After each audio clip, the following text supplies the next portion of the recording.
आज से 5000 साल पहले भगवान श्री कृष्ण ने श्रीमद् भगवद गीता का ऐसा अद्भुत ज्ञान दिया जो बहुत गहरे रहस्यों से भरा हुआ है, जो आज भी जिंदगी की हर मुश्किल से हमको बाहर निकाल सकता है, हर सफलता दिला सकता है।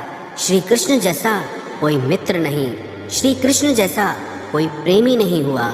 श्री कृष्ण का चरित्र इतना दिव्य और अद्भुत है जिसके बारे में विचार करके आज भी लोग चकरा जाते हैं। मित्रता निभाना, दोस्ती निभाना, भले ही वो गांव में रहे पर उनका लालन पालन एक धनी परिवार में हुआ। लेकिन जो उनके मित्र थे वो बहुत गरीब थे। वो अपने मित्रों से कहते थे कि तुम लोग अपने पैरों में चप्पल क्यों नहीं पहनते हो। तो उन्होंने कहा, हे कृष्ण, हमारे पास चप्पल पहनने को है ही नहीं, तो हम पहनेंगे क्या। तो श्री कृष्ण ने भी उस दिन से चप्पल पहनना छोड़ दिया। जो जीवन मेरे मित्र जीते हैं वही जीवन मैं जीऊँगा। अगर कोई ऐसी चीज़ जिसे मेरे मित्र ले नहीं सकते, खा नहीं सकते, वो मैं भी नहीं खाऊंगा, वो मैं भी नहीं लूँगा। एक मित्र था भगवान कृष्ण का जिसका नाम था सुदामा। वो अयाची ब्राह्मण था, मतलब कि वो कभी किसी से मांगता नहीं था और उसकी वजह से उसको दान दक्षिणा मिलती भी नहीं थी। एक दिन उसकी पत्नी ने कहा कि श्री कृष्ण तो तुम्हारे मित्र हैं, सखा हैं, द्वारिका के राजा हैं, स्वर्ण की नगरी है उनकी, तुम उनसे जाके मदद क्यों नहीं मांगते। तो सुदामा बोला कि मैं अपने मित्र से कैसे मांग सकता हूँ, मैं तो कभी किसी से कुछ नहीं मांगता। तो उसकी पत्नी ने बोला, अपने लिए मत मांगो, अपने बच्चों के लिए तो मांगो। जब सुदामा यात्रा करके द्वारिका पहुँचा तो काफ़ी दिन तक वहाँ पर रहा, और इतने दिन तक रहने के बाद भी वो श्री कृष्ण से अपने लिए कुछ मांग ही नहीं पाया। लेकिन श्री कृष्ण उसकी सारी स्थिति समझ गए। जब वो द्वारिका में रह रहा था, उन्होंने अपने लोग भेजकर उसके शहर में उसके लिए सुंदर महल तैयार करवा दिया। काफ़ी दिन रहने के बाद जब सुदामा वापस गया तो वो बहुत खुश था कि मैं श्री कृष्ण से मिल के आया हूँ, पर मन में दुख भी था कि मैं अपने लिए कुछ मांग ही न पाया। जब वो अपने घर पहुँचा तो देखा जहाँ उसका घर था वहाँ एक महल खड़ा हो गया है, दास दासियाँ खड़े हो गए हैं, और अपनी पत्नी को जब सोने के आभूषणों से ढका देखा तो वो हैरान हो गया। सुदामा कहने लगा कि ये सब आया कहाँ से। बोला, ये सब आपके मित्र श्री कृष्ण ने किया है।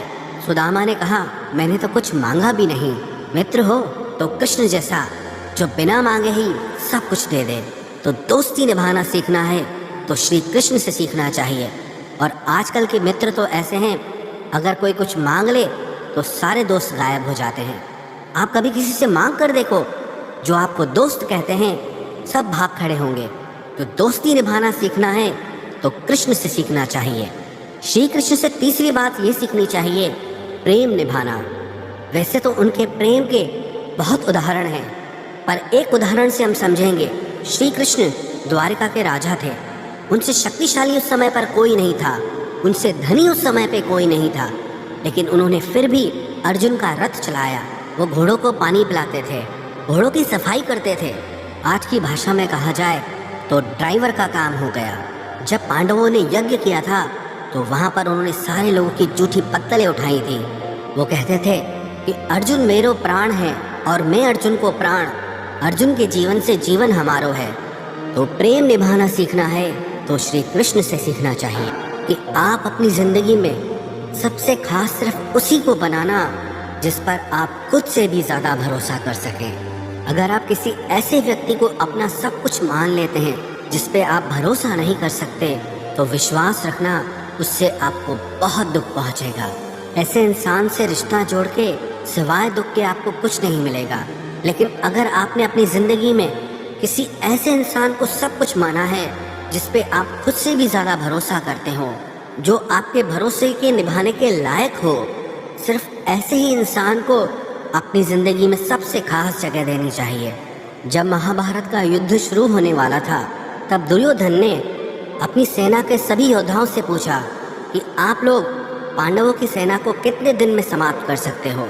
तो भीष्म पितामह ने कहा कि अगर श्री कृष्ण ना हो तो मैं सारी पांडव सेना को 1 महीने के अंदर समाप्त कर दूंगा। यही प्रश्न दुर्योधन ने द्रोणाचार्य से भी किया, कर्ण से भी किया। सब ने अपना अपना समय बताया, और यही विषय पांडवों की सेना में भी चल रहा था कि आप कौरवों की सेना को कितने दिन में समाप्त कर सकते हो, जिसमें भीष्म, द्रोणाचार्य और कर्ण जैसे योद्धा बैठे हों। तो अर्जुन ने कहा कि मैं पूरी कौरव सेना को, भीष्म पितामह, द्रोणाचार्य और कर्ण, जितने भी पृथ्वी के योद्धा हैं, मैं उन सबको क्षण भर में हरा सकता हूँ, क्योंकि श्री कृष्ण मेरे साथ हैं। और अगर वो मेरे साथ हैं, विश्व के सारे योद्धा आ जाएं, देवी देवता क्यों ना आ जाएं, पर मैं सबको परास्त कर सकता हूँ अगर श्री कृष्ण मेरे साथ हैं तो। महाभारत का एक और भी प्रसंग है।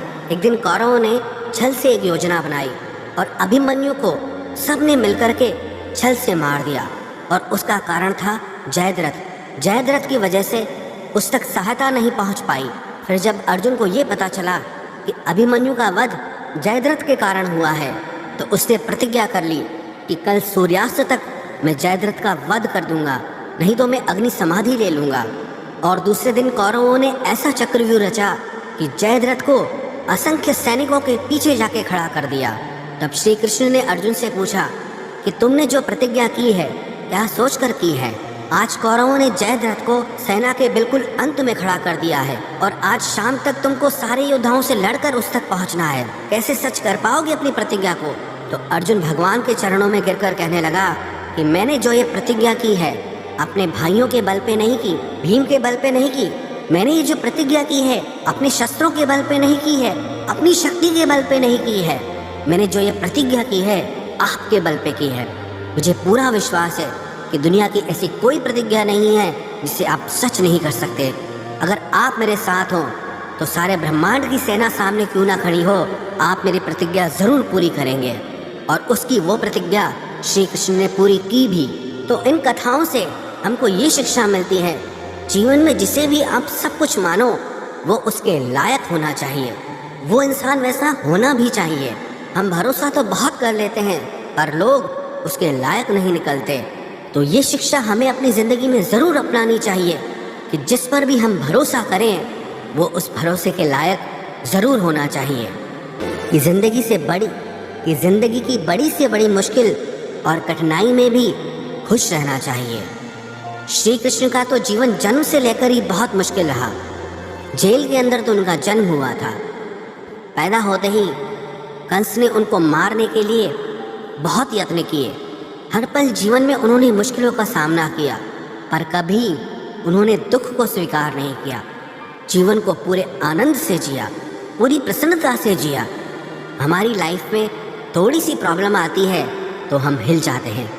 कई बार तो कोई दुविधा होती ही नहीं, सिर्फ दुविधा आने का, दुख आने का डर होता है, चिंता होती है, उसी की वजह से हम परेशान हो जाते हैं। जिंदगी को आप कंट्रोल नहीं कर सकते, परिस्थितियों को आप कंट्रोल नहीं कर सकते, पर परिस्थिति चाहे कैसी भी हो उसमें खुश रहना है या दुखी रहना है वो आपकी चॉइस होती है। वास्तविकता में दुख और सुख बाहर की चीज़ है ही नहीं, सब आपके अंदर की चीज़ है। तो श्री कृष्ण के चरित्र से ये बात ज़रूर सीखनी चाहिए कि बाहर की परिस्थितियाँ चाहे कैसी भी हो, लेकिन हमको अंदर से हमेशा खुश रहना चाहिए कि जो जैसा है उसके साथ वैसा चलो। श्री कृष्ण को भी पता था कि द्रोणाचार्य, भीष्म ये लोग धर्मात्मा लोग हैं, लेकिन वो अधर्म के पक्ष में खड़े हैं। तो अगर वो अधर्म के पक्ष में खड़े हैं तो वो भी अधर्मी हुए, और जो अधर्मी है उसका नाश जरूरी है। और उन्होंने सिर्फ षड्यंत्र किया, छल किया, तो उनको श्री कृष्ण ने भी छल से ही समाप्त किया। मर्यादा उसके सामने दिखाओ जो मर्यादा जानता हो, इज्जत उसको दो जो इज्जत को समझता हो।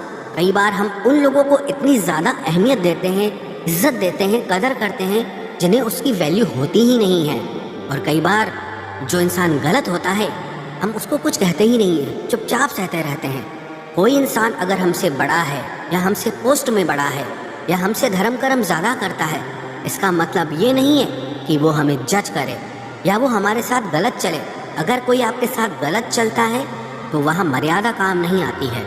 इसलिए श्री कृष्ण के चरित्र से ये ज़रूर सीखना चाहिए कि जो इंसान जैसा है उसके साथ वैसा चलो। दुष्ट के साथ ज़्यादा अच्छा चलोगे तो भी वो आपके साथ अच्छा नहीं चलेगा, लेकिन जो आपके साथ अच्छा है, भलाई करता है, उसके साथ आप कभी बुराई मत करो। आप भी उसके साथ हमेशा अच्छा चलो कि कभी किसी को खोने से मत डरो।